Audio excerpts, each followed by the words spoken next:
سوريا كدولة مصطنعة انشئت في وفق اتفاقية سايكس-بيكو.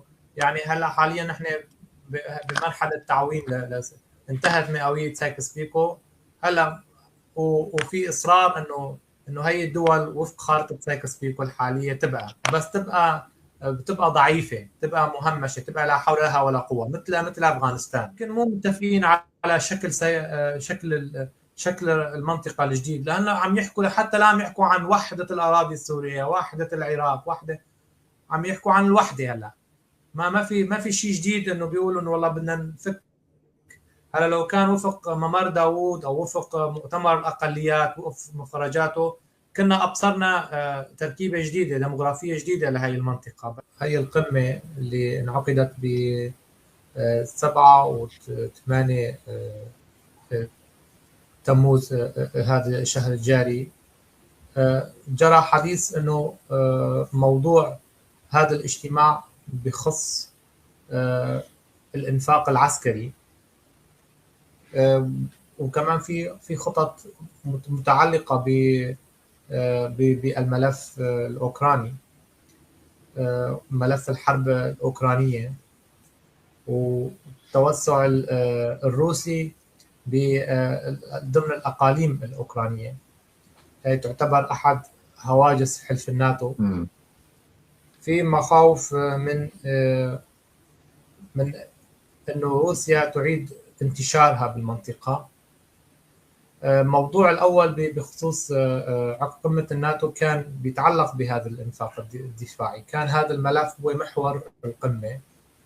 الدول الأوروبية تعهدت مع كندا طبعا بزيادة الانفاق العسكري، تسريع تحديث جيوشها استجابا للضغوط الأمريكية وللتهديد الروسي القائم.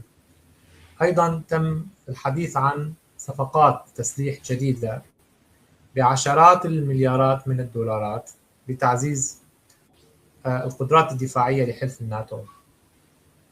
طبعا موضوع الأوكراني لا يتعلق ضمن الدولة الأوكرانية، وإنما أكد حلف الناتو أنه لابد من استمرار الدعم العسكري والسياسي لكييف، وكذلك تم الإعلان عن مساعدات عسكرية وتمويل جديد مع استمرار تدريب القوات الأوكرانية وتعزيز قدراتها الدفاعية.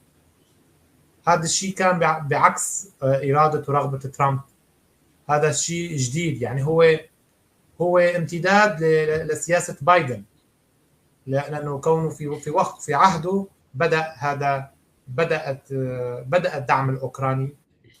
الدعم لأوكرانيا لمواجهة روسيا وطموحاتها. التهديد الروسي هو تهديد مو بس على أوكرانيا، وإنما تهديد لأوروبا من بوابة أوكرانيا. ركزت المناقشات على تعزيز الردع العسكري ونشر القوات الدفاعية على الجبهة. كمان أطلق الناتو مبادرة جديدة لزيادة الإنتاج العسكري وتسريع التعاون بين الحكومات وشركات الصناعات الدفاعية. كما أنشئت آليات لتسهيل مشاركة الشركات في مشاريع الحلف الدفاعية. طبعا هناك خلافات بين أعضاء حلف الناتو بسبب تصريحات الرئيس الأمريكي دونالد ترامب الذي انتقد بعض الحلفاء بسبب ضعف الإنفاق الدفاعي، ثم عاد ليؤكد التزام الولايات المتحدة بالحلف بعد اجتماعاته مع القادة. وعكست هذه القمة استمرار التباين بين واشنطن وبعض العواصم الأوروبية حول تقاسم الأعباء الأمنية. بالنسبة لأنقرة، سعت أنقرة إلى إبراز نفسها كوسيط إقليمي وعضو محوري في الناتو، حتى كان لها وساطات ما بين الأوكران والروس على أراضيها. واستضافتها لهي القمة فيها لها أهمية رمزية بالنسبة لتركيا. بعد أكثر من عقدين من السنوات تتم استضافة القمة في تركيا وفي العاصمة أنقرة، وهذه لها دلالتها. طبعا استغلت هذه المناسبة لتأكيد أهمية صناعاتها الدفاعية وموقعها الجيوستراتيجي. الآن السؤال الذي يطفو على السطح: ما الذي تعنيه هذه القمة استراتيجيا؟ هذه القمة تدور حول 3 نقاط. تقوية القدرات العسكرية الأوروبية من أجل أن تقلل أوروبا اعتمادها الكامل على الولايات المتحدة الأمريكية، وأيضا إلى استمرار احتواء الروس عبر تعزيز الردع ودعم أوكرانيا، وتحويل حلف الناتو إلى تحالف أكثر استعدادا للإنتاج العسكري السريع وليس مجرد تحالف التنسيق السياسي. لا ما أتذكر سوريا صراحة، بس أنه في 3 قضايا طافية على سطح باجتماع الناتو، هو أمن تركيا ومواجهة روسيا والاستقرار بالشرق الأوسط. ليش استضافت تركيا القمة بهذا التوقيت؟ تركيا أرادت تحقيق عدة أهداف، منها تثبيت موقعها باعتبارها الدولة الوحيدة بالناتو وتمتلك حدود مباشرة مع سوريا والعراق وإيران والبحر الأسود، وكمان بتقدم نفسها بكونها وسيطة بين الغرب وروسيا مع الحفاظ على علاقات مع الطرفين، وأيضا الحصول على دعم سياسي أكبر لمخاوفها المتعلقة بحزب العمال الكردستاني والجماعات التي تعتبرها مرتبطة به.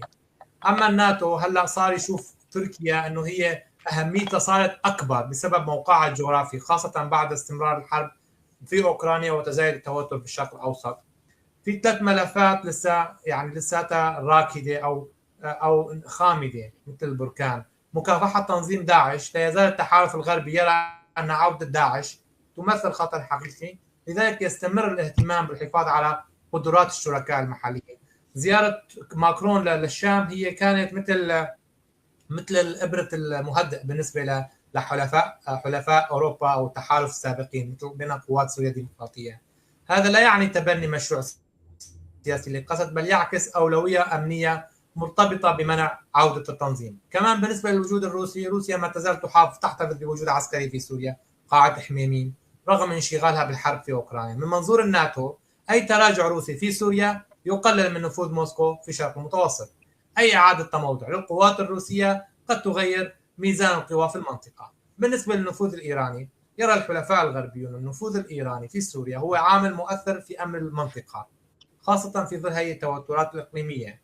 بالنسبة لدور الكرد، في توازن دقيق بين الولايات المتحدة وتركيا.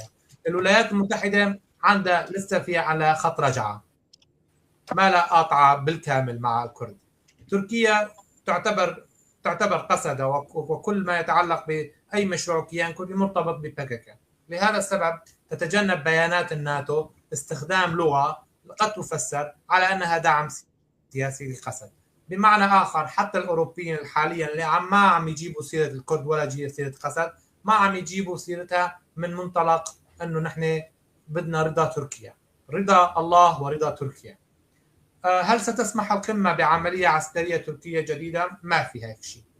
إذا بحال توفرت 3 شروط: تفاهم مع أمريكا، وعدم اعتراض روسي مؤثر، وعدم وجود تصعيد كبير ضد تنظيم داعش، فقد يزداد هامش الحركة التركية. وأنا أتوقع أن يزداد هامش الحركة التركية باضطراد مع الوقت، وخاصة بما يتعلق بالملف اللبناني.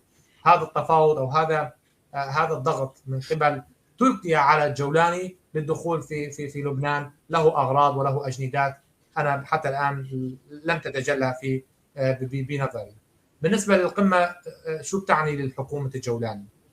تعني أنه ممكن يكون في استقرار أمني يمنع عودة داعش، أو تقليص من النفوذ الروسي والإيراني، وتشجيع تسويات سياسية بدلا من أن يتوسع الصراع. ماذا يعني ذلك للكرد؟ سيستمر الدعم الغربي المرتبط بمكافحة داعش طالما بقي هذا التهديد قائم. لا توجد مؤشرات على اعتراف من الناتو بحكم كردي على المدى البعيد أو على المدى القريب حتى. تركيا ستواصل الضغط لإبعاد التهديدات التي تراها على سوريا. بالنسبة لمستقبل المناطق الكردية، سيظل هذا المستقبل مرتبط بالتفاهمات ما بين دمشق والقوى المحلية والداعمين الدوليين، وليس بقرارات الناتو وحدها.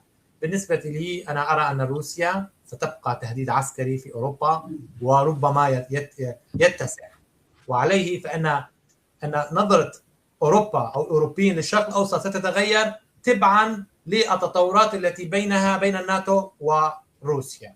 بالنسبة للصين، الصين هو العدو الذي هو الثعلب الذي ينبطح يعتبر نفسه لا يفعل شيئا، لكنها منافس استراتيجي طويل الأمد في مجال التكنولوجيا والاقتصاد. الشرق الأوسط ينظر إليه بوصفه منطقة يجب منع تحولها إلى مصدر أزمات أمنية جديدة. في هذا الإطار يمكن أن نقول أن سوريا تعتبر بمثابة ملف يؤثر في الاستقرار الإقليمي أكثر من كونها ساحة مواجهة بين الناتو وخصومه.